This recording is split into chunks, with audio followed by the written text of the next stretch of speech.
આવા ભ્રષ્ટાચાર પર ગુજરાતમાં કાર્યવાહી કેમ નહીં? આપ તમામ લોકોએ આજે વહેલી સવારથી તમામ નેશનલ ન્યૂઝ ચેનલ પર એક વિડીયો જોયો હશે. સૌથી મોટા સમાચાર આજના દિવસના દેશભરમાં ચર્ચાના રહ્યા તો એ વિડીયોના રહ્યા. બપોરના ટાઈમે એક ઇમારત માત્ર 12 સેકન્ડમાં જમીનદોસ્ત થઈ ગઈ. એ ઇમારત હતી ભ્રષ્ટાચારના કારણે બનેલી ઇમારત હતી. એ ઇમારત હતી બિલ્ડર્સ અને અધિકારીઓની મિલીભગતના કારણે. માત્ર 12 કલાકની અંદર કરોડોનો ભ્રષ્ટાચાર ધ્વંસ થઈ ગયો. આખી ઘટનાક્રમ આપ જાણજો, કદાચ આપણે ટેલિવિઝન ન જોયું હોય તો. આ બિલ્ડિંગને પાડવામાં બનાવવાની અંદર જેને 13 વર્ષ લાગ્યા તે માત્ર 12 સેકન્ડમાં આ બિલ્ડિંગ ભૂતકાળ બની ગઈ. આ બિલ્ડિંગ અનેક પ્રકારના નિયમો તોડીને બનાવવામાં આવી હતી અને આપ જોઈ શકો છો આ ભ્રષ્ટાચારનું ઉદાહરણ બનેલી બિલ્ડિંગ ધ્વંસ થઈ છે. અને ગુજરાત માટે એટલે જરૂરી છે અને આજનો મુદ્દો એટલે છે કે ગુજરાતમાં પણ આટલી મોટી ભલે ઇમારતો ન હોય પણ અનેક ઇમારતો એવી છે જે સરકારી પ્લાન પ્રમાણે નથી બની પણ તેના વિરુદ્ધ કોઈ કાર્યવાહી થતી નથી. એની ચર્ચા કરીશું એ પહેલાં આખા આ ટ્વિન ટાવરને કેમ તોડવામાં આવ્યું એ જાણી લઈએ અને એના ઉપરથી જાણીશું કે જો નોઈડામાં થઈ શકે, જો યોગી સરકાર કરી શકે તો મારા ગુજરાતની ભૂપેન્દ્ર પટેલ સરકાર અને તેમના અધિકારીઓ કેમ ન કરી શકે. હું ફરીથી કહીશ, આટલા હાઈરાઇઝ બિલ્ડિંગ આપણા ત્યાં નથી પણ આપણા ગુજરાતમાં પણ અનેક નાના મોટા નિર્માણો કેટલાક બિલ્ડર્સોએ અધિકારીઓની મિલીભગતથી અથવા અધિકારીઓએ આંખ બંધ કરીને થવા દીધા છે, જે ગેરકાયદેસર નિર્માણ છે, જેના કારણે ટ્રાફિકની સમસ્યા તમામ નાના મોટા શહેરોમાં થાય છે, જેના કારણે અનેક મકાન માલિકો હેરાન છે કારણ કે બિલ્ડર્સે તેમને બતાવ્યું હોય છે બીજું, પેપર ઉપર બીજું હોય છે અને જમીન ઉપર બીજું હોય છે. આ ઘટનાક્રમ આજનો જાણી લઈએ તો આ જે બિલ્ડિંગ તોડી પાડવામાં આવ્યું તે બિલ્ડિંગ 2004માં નોઈડા ઓથોરિટીએ સુપરટેકને હાઉસિંગ સોસાયટી બનાવવા માટે એક પ્લોટ ફાળવ્યો હતો. બિલ્ડિંગ પ્લાન 2004માં જે ફળવાયો તે 2005માં મંજૂર કરવામાં આવ્યો, જેમાં 14 ટાવરનો નકશો પાસ કરવામાં આવ્યો. આ પછી પ્લાનમાં 3 વખત સુધારો કરવામાં આવ્યો અને 2 નવા ટાવરોની મંજૂરી આપવામાં આવી. કેમ મંજૂરી મળતી હોય બહુ ઝાઝું પડવાની જરૂર નથી. 2006માં સુપરટેકે પ્લાનમાં બદલાવ કરી 11 માળના 15 ટાવર બનાવ્યા. નવેમ્બર 2009માં પ્લાનમાં ફરીથી ફેરબદલ કરી 24 માળના 2 ટાવરનો સમાવેશ કર્યો અને આ બંને tower green park, children park અને 2 માળના કોમર્શિયલ કોમ્પ્લેક્સ જ્યાં બનવાના હતા એ જ જગ્યાએ બન્યા છે. હવે સમજ્યા હશો તમે પણ કે આપણા ત્યાં પણ આ જ થાય છે. જે જગ્યા જેના માટે રિઝર્વ રાખવી જરૂરી હોય છે, એ માર્જિન છોડવું જરૂરી હોય છે, તે નથી કરવામાં આવતું.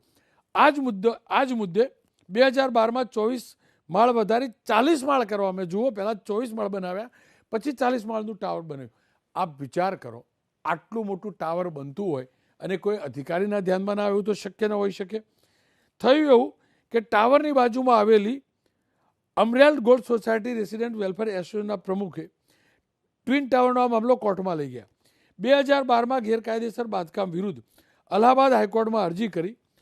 હાઈકોર્ટે 2014માં ટ્વિન ટાવરને ગેરકાયદેસર જાહેર કરી તોડી પાડવાનો આદેશ કર્યો અને કહ્યું જેમણે અહીં ફ્લેટ બુક કરાવ્યા છે તેમના પૈસા 14% વ્યાજ સાથે પરત કરવામાં આવે. આપ સમજી શકતા હશો, ગેરકાયદેસર બિલ્ડરે કોઈ સ્કીમ બનાવી હોય, આપ ગ્રાહક છો, આપને ઉલ્લુ બનાવ્યા છે, આપ વિચારો છો એનાથી વિપરીત સ્થિતિ છે, તો શું કરવું? તો જે બુક કરેલા જે છે એમને 14% વ્યાજ સાથે પૈસા પાછા આપવાનો હાઈકોર્ટે ઓર્ડર કર્યો. સુપરટેક બિલ્ડર સુપ્રીમ કોર્ટમાં ગયા.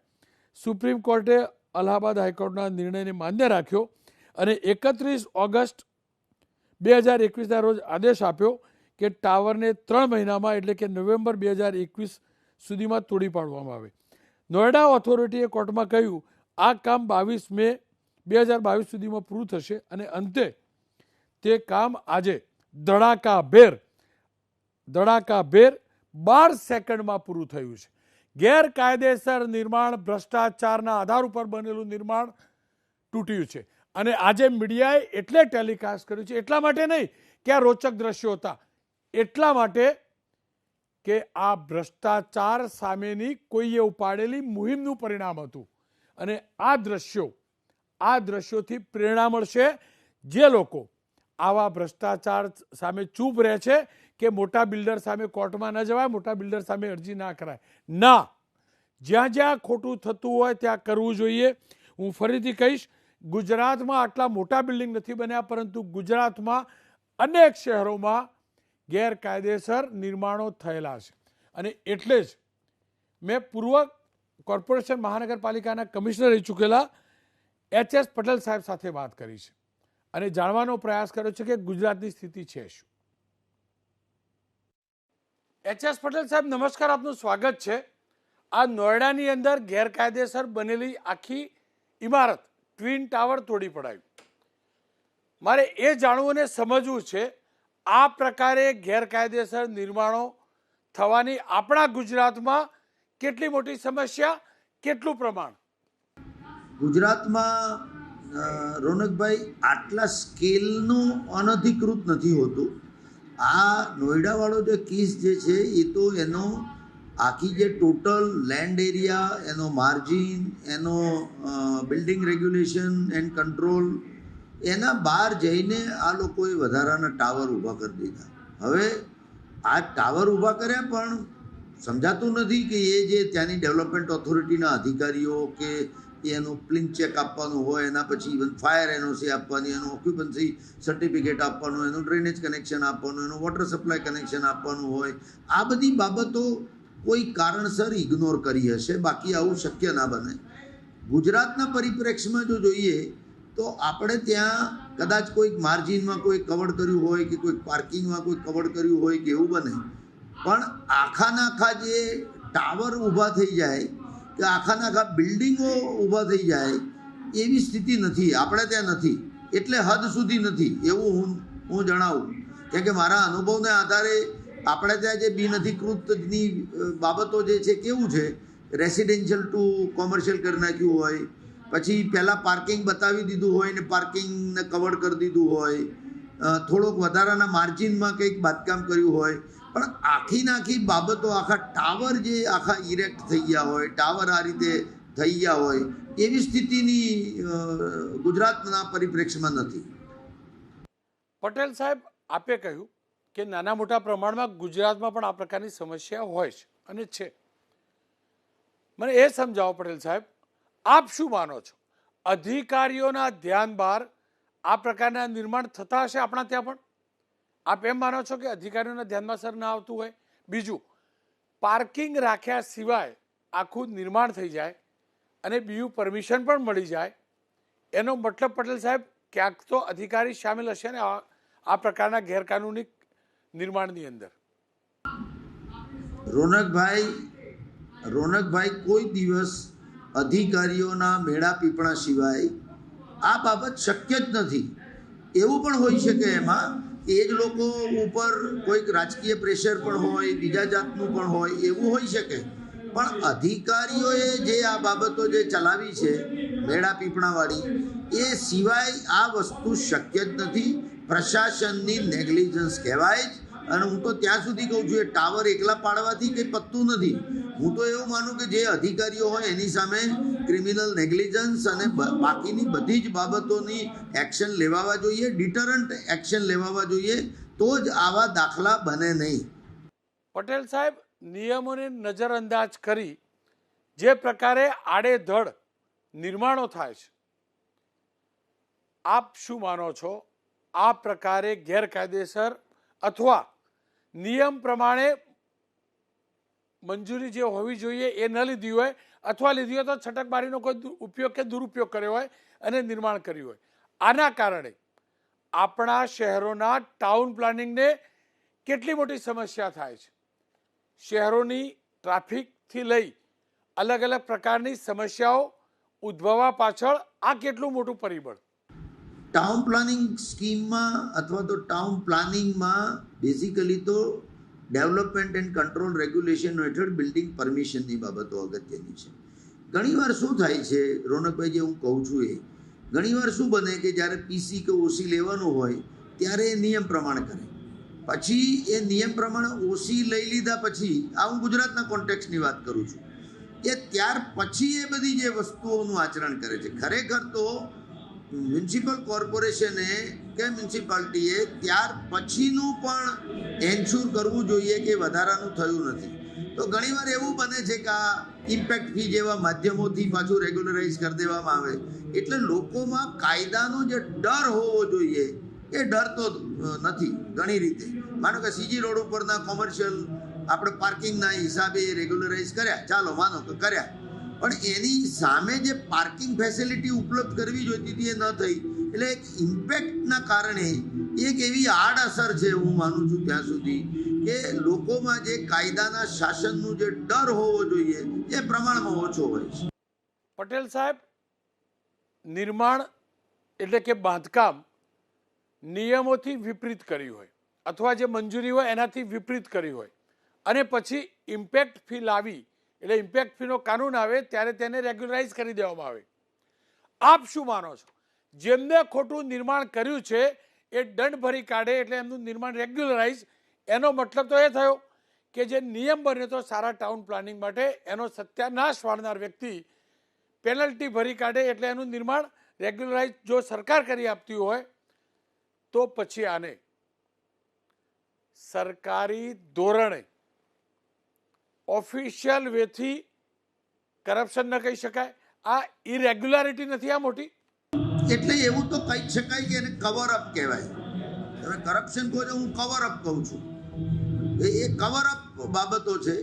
એ કવર અપ ના થવું જોઈએ. એનું કારણ છે કે એની સામે જે ઇમ્પેક્ટ ફીની જે ધોરણો જે છે, માનો કે ઇવન રકમ, એની સામે માનો કે પાર્કિંગની સુવિધા કે રેગ્યુલારિટીની બાબત અથવા તો ઇન્ફ્રાસ્ટ્રક્ચર ઉપરનું પ્રેશર, તમે સમજી લો. બીજું છે, હું બીજું કહું છું, ઇન્ફ્રાસ્ટ્રક્ચર ઉપરનું પ્રેશર કેવું કે જો ત્યાં આગળ પાર્કિંગ ન હોય, બીજું કે પાર્કિંગના ઉપરાંત ત્યાં આગળ એ ડ્રેનેજ સિસ્ટમ, એની વોટર સપ્લાય સિસ્ટમ, એની મૂવમેન્ટ સિસ્ટમ, આ બધા ઉપર એની આડઅસરો છે એમ. પટેલ સાહેબ, નોઈડાનું જે નિર્માણ હતું એ તો ખાનગી જગ્યા હતી, પરંતુ આપણા ગુજરાતમાં લેન્ડ ગ્રેબિંગ એક્ટ આવ્યા પછી પણ અને એ કાનૂન અમલમાં હોવા છતાં પણ સરકારી જગ્યાઓએ ગેરકાયદેસર રીતે નાના મોટા પ્રમાણમાં નિર્માણો થયેલા છે અને આ હકીકત પણ છે. આપને નથી લાગતું કે આ એક્ટનો કડક અમલ કરવો જોઈએ? જેટલા પણ ખોટા નિર્માણ છે, જેવી રીતે યોગી સરકારે તોડી પાડ્યા, કોર્ટના આદેશ બાદ તોડ્યા છે, પણ તોડ્યા તો ખરા ને? તો અહીંયા કાનૂન છે, તો કમસે કમ જ્યાં સરકારી જગ્યાઓ પર ખોટા નિર્માણ થયા છે તેને એ જ હિંમત બતાવી તોડી પાડવા જોઈએ.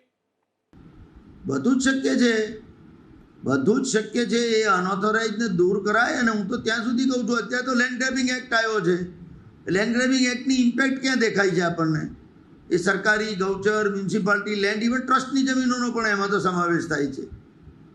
દાખલારૂપ કાર્યવાહી લેન્ડ ગ્રેબિંગ એક્ટ હેઠળ થવી જોઈએ ને. ચાલો ખાનગીની વાત તો, પણ સરકારી જગ્યાઓમાં, ગૌચરની જમીનમાં, ટ્રસ્ટની જમીનમાં, મ્યુનિસિપાલિટીની જમીનમાં, મ્યુનિસિપલ કોર્પોરેશનની જમીનમાં લેન્ડ ગ્રેબિંગ એક્ટ લાગે છે અને એની સીધી કાર્યવાહી છે એમાં. તો પટેલ સાહેબ, શું કારણ હોઈ શકે કે લેન્ડ ગ્રેબિંગ એક્ટ હોવા છતાં પણ નિર્માણો આ પ્રકારે જે સરકારી જગ્યા હડપ કરીને બનાવવામાં આવે છે, સરકારની જગ્યા, એ તૂટતા નથી? કારણ શું હોઈ શકે? There is no will to do it administratively, as well as maybe under what pretext they are not acting. Otherwise, બાકી તો દાખલારૂપ કાર્યવાહી, જ્યારે કાયદો, when law is in place, why the law is not implemented? શું કારણ છે શહેરોમાં નિર્માણોમાં અનેક ગેરરીતિ કરવામાં આવે છે અને ગેરકાયદેસર નિર્માણો થાય છે? બિલ્ડર્સ શું માને છે એ પણ પક્ષ જાણવો જરૂરી છે. એટલે જ મેં સુરતથી ક્રેડાના ઉપપ્રમુખ જિગ્નેશભાઈ સાથે વાત કરી છે. જિગ્નેશભાઈ, આ નોઈડામાં જે ટ્વિન ટાવર તોડી પાડવામાં આવ્યું અને જે પ્રકારનું ઇલીગલ કન્સ્ટ્રક્શન હતું, આપની પાસેથી મારે એ સમજવું ને જાણવું છે, આ પ્રકારના ગેરકાયદેસર નિર્માણોનું ગુજરાતમાં પ્રમાણ કેટલું હશે અને તે પાછળનું કારણ શું હશે? તમારી વાત ખૂબ જ સાચી છે. આ પ્રકારની સમસ્યાઓ હોવાના ઘણા કારણો હોઈ શકે છે. આપણે સમજીએ તો રિયલ એસ્ટેટ એ ડિમાન્ડ અને સપ્લાય પર હંમેશા આધારિત હોય છે. જ્યાં ડિમાન્ડ વધારે હોય અને સપ્લાય ઓછો હોય એવા સંજોગોમાં આવા ગેરકાયદેસર પ્રવૃત્તિઓ થવાની શક્યતાઓ ઘણી છે. સરકારનો રેવન્યુ એક્ટ અને ટાઉન પ્લાનિંગ એક્ટ ખૂબ જ પેચીદો છે. ગુજરાત સરકાર એમાં સરળતા લાવવા માટે ઘણા પ્રયાસો કરી રહી છે, પણ તેમ છતાં કાયદાનું અર્થઘટન કરવું એ ખૂબ જ અઘરું છે. ઘણી વખત એવું થતું હોય કે સરકારના કોઈ મળતિયા કે ભૂમાફિયા હોય એ આમાં કાયદાનો છટકબારી રાખીને એ પોતે ગેરકાયદેસર બાંધકામ કરી શકતા હોય છે. અમે જાણ્યું છે એ પ્રમાણે જ્યારથી ટાઉન પ્લાનિંગ એક્ટ અમલમાં આવ્યો અને ટીપી સ્કીમો બનવાની શરૂ થઈ એનો ડિલે ટાઈમ ખૂબ જ વધારે છે. આપણે આપણા ટાઉન પ્લાનિંગ મોડલની પહેલાં ચર્ચા કરીએ તો ડ્રાફ્ટ ટીપી સ્કીમ, ટીઆર અને ફાઇનલ ટીપી સ્કીમ થતાં સુધીમાં 10 થી 15 વર્ષનો સમયગાળો નીકળી જાય છે. આ સમયગાળાની અંદર ખૂબ જ ડિમાન્ડ ઉદ્ભવે એવા સંજોગોની અંદર લોકો પ્લોટની અંદર ગેરકાયદેસર બાંધકામો કરી દે છે. સરકાર 10 વર્ષ પછી કાયદાને ધ્યાને લઈ બહોળા લોકોને લાભ આપવા માટે ઇમ્પેક્ટ ફી જેવો કાયદો લાવી દે અને એ બિલ્ડિંગો કાયદેસર થઈ જતા હોય છે. આવું કોઈક વખત પ્રોત્સાહન મળવાથી લોકોના મગજમાં એવું આવી જાય કે ભાઈ એકવાર બાંધી દઈશું તો કાયદેસર તો થવાનું જ છે ને, સરકાર પૈસા જ લેશે. એવી જ રીતે રેવન્યુ કાયદાની વાત કરીએ તો 1947થી લઈને આજ સુધીના રેકર્ડ ચેક કરવામાં આવે અને જો એ રેકર્ડની અંદર કોઈક જગ્યાએ ક્ષતિ રહી ગઈ હોય તો એ સરકારના હાથમાં આવતી નથી. ઘણી વખત એવું થાય કે 10 વર્ષના પ્રોમોલ્ગેશન થાય, દર 10 વર્ષે પ્રોમોલ્ગેશન થતા હોય છે. તમને ખબર છે કે આપણે ત્યાં રેવન્યુ રેકર્ડને 10 વર્ષે ચેક કરવામાં આવે છે. તો એવું પણ બને ઘણીવાર કે કોઈક અધિકારીના હાથમાંથી એ કાયદાની કોઈક વસ્તુ જોવાની રહી ગઈ હોય, સહજ રીતે રહી ગઈ, એનું કંઈક કારણ નથી હોતું. અને જ્યારે બિલ્ડિંગ બની જાય અને ત્યાર પછી કોઈ કેસ થાય અને હાઈકોર્ટમાં આ મેટર જતી હોય ત્યારે ખૂબ જ ઝીણવટપૂર્વક એ કાયદાની ચકાસણી થતી હોય ત્યારે પણ બિલ્ડિંગને રેવન્યુની દૃષ્ટિએ પણ ગેરકાયદેસર ઠરાવવામાં આવતા હોય છે. ઘણીવાર એવા પણ કિસ્સા સામે આવે છે કે કોમન પ્લોટની જગ્યા પર બિલ્ડરે પહેલા કોમન પ્લોટ બતાવ્યો પણ ત્યારબાદ ત્યાં એપાર્ટમેન્ટ બનાવી દીધું અથવા રો હાઉસ બનાવી દીધું. સાથે એવા પણ કિસ્સા સામે આવે છે કે માર્જિન છોડવું જોઈએ એટલું ન છોડ્યું, મંજૂર હાઇટ કરતાં પણ વધુ કન્સ્ટ્રક્શન થઈ ગયું.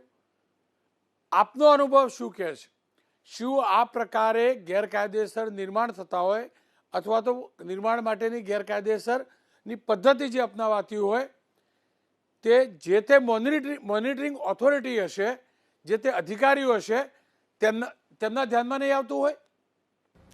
એટલે આમાં એવું છે કે આપણે તો સિસ્ટમ એવી છે કે પ્લાન અપ્રૂવ કરાવવાનો પહેલાં. એકવાર પ્લાન અપ્રૂવ થઈ જાય અને બિલ્ડિંગ યુઝ સર્ટિફિકેટ મળી જાય એટલે કે ઓક્યુપન્સી સર્ટિફિકેટ મળી જાય પછી બિલ્ડિંગનું કોઈ ધ્યાન રાખતું નથી. એટલે કે સરકાર એને પોસ્ટ ઓક્યુપન્સી ચેક જે કહેવાય કે દર 5 વર્ષે 10 વર્ષે એનું કંઈક ચેક કરવું જોઈએ, એના રેકોર્ડ્સ રાખવા જોઈએ, રાખતા નથી. એક વખત બિલ્ડિંગ પાસ કરાવી દીધું, બિલ્ડરે માર્જિન છોડીને કે કોમન માણસે એનો બંગલો બનાવતી વખતે માર્જિન છોડીને બાંધી દીધું. એનો ઈરાદો જો ગેરકાયદેસર બાંધવાનો હશે તો એ ઓક્યુપન્સી સર્ટિફિકેટ આવી ગયા પછી 6 મહિના પછી જો બાંધી દે તો સરકારી નજરમાં આવતું નથી.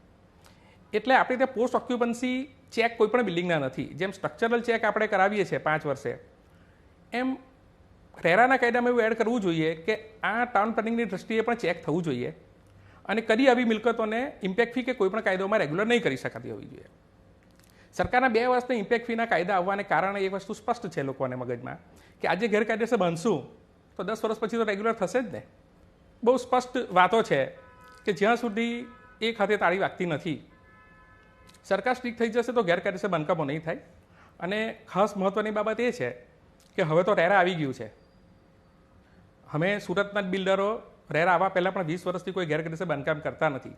કારણ કે કોઈ પણ એક પણ વ્યક્તિને 1 ઇંચ પણ વધારે આપવું અને અમારે રાતના અમારી ઊંઘ બગાડવી એ અમે વિચારતા નથી.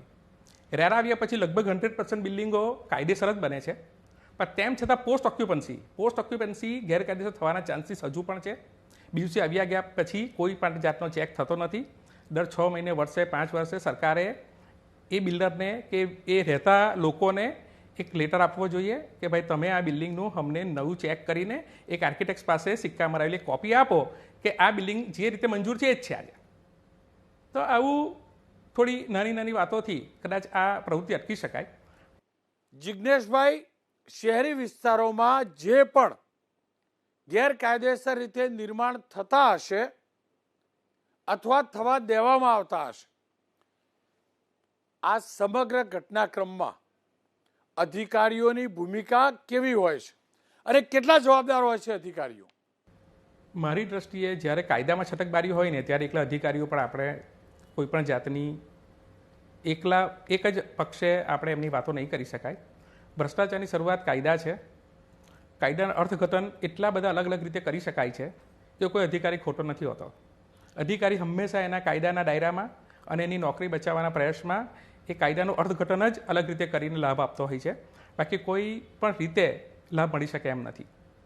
એટલે ભ્રષ્ટાચારની વાત કરીએ ને આપણા દેશમાં કે શહેરમાં કે રાજ્યમાં, તો એ ફક્ત કાયદા અને કારણે છે. થોડુંક સરકારે ધ્યાન આપીને જે કાયદામાં જે છટકબારીઓ રહેલી છે ને એને પહેલાં બંધ કરી દેવી જોઈએ. કોઈ વ્યક્તિને આપણે ત્યારે જ બ્લેમ કરી શકીએ જ્યારે આપણા કાયદા સ્પષ્ટ હોય અને એનો ઉપયોગ કરવાનો લાભ નહીં મળતો હોય. અને મારી દ્રષ્ટિએ જો એ હશે ને સ્પષ્ટ, તો કોઈ ઉપયોગ નહીં કરી શકે. ખેર, નોયડાથી આ શરૂઆત થઈ છે. ગેરકાયદેસર નિર્માણ ધડામ કરતા 12 સેકન્ડમાં પડવાની આ શરૂઆત થઈ છે. આશા રાખીએ ગુજરાતમાં જેટલા પણ પ્રમાણમાં ગેરકાયદેસર નિર્માણ હોય તેની ઉપર કાર્યવાહી થાય. સરકારી જગ્યા ઉપર થયેલા ગેરકાયદેસર નિર્માણો ઉપર કાર્યવાહી થાય. કેટલાક લોકોએ કોમર્શિયલ કોમ્પ્લેક્સ બનાવ્યા છે, પાર્કિંગ નથી બનાવ્યા, પાર્કિંગમાં દુકાનો બનાવી દીધી છે, તેમના સામે કાર્યવાહી થાય. અને આ નથી થતી ને એટલે જ ચોમાસામાં પાણી ભરાય છે, એટલે ટ્રાફિકની સમસ્યા સર્જાય છે. અને આ પ્રકારની કાર્યવાહી કરવાની જવાબદારી જે તે મહાનગરપાલિકા, જે તે અર્બન ડેવલપમેન્ટ ઓથોરિટી કે નગરપાલિકાની છે. સવાલ એટલો જ છે, ઈચ્છા શક્તિની જરૂર છે. કોઈ પણ શેષરમ રાખ્યા વગર, કોઈ બિલ્ડર કે ખાનગી વ્યક્તિની શેષરમ રાખ્યા વગર જો આવા નિર્માણો તોડી નહીં પાડવામાં આવે તો આ ગતિવિધિને બળ મળશે અને ઇમ્પેક્ટ ફી ભરી અને કોઈ પણ કરેલું ખોટું તોડેલો નિયમ અધિકૃત કરી શકતા હોઈએ તો આનાથી મોટું દુર્ભાગ્ય કોઈને હોઈ શકે. કારણ કે ઇમ્પેક્ટ ફી ભરી દો છો એટલે પાર્કિંગ તમે નથી બનાવ્યું, કેવી રીતે માફ હોઈ શકે? હું ફરીથી કહીશ, એ કાનૂની એક માયાજાળ છે બનાવેલી કે ઇમ્પેક્ટ ફી ભરો અને રેગ્યુલર કરો, અને એના જ કારણે શહેરોની ગીચતા, શહેરોમાં ટ્રાફિકની સમસ્યા સર્જાય છે. આશા રાખીશ ઉત્તર પ્રદેશના નોયડામાં જે થયું છે તેમાંથી ગુજરાત સહિત તમામ રાજ્યોની સરકારો શીખ મેળવે અને બિલ્ડરો પણ શીખ મેળવે કે મનમરજી નિર્માણ કરશો ને તો આજે નહીં તો કાલે તૂટતો તો 12 સેકન્ડ જ લાગે.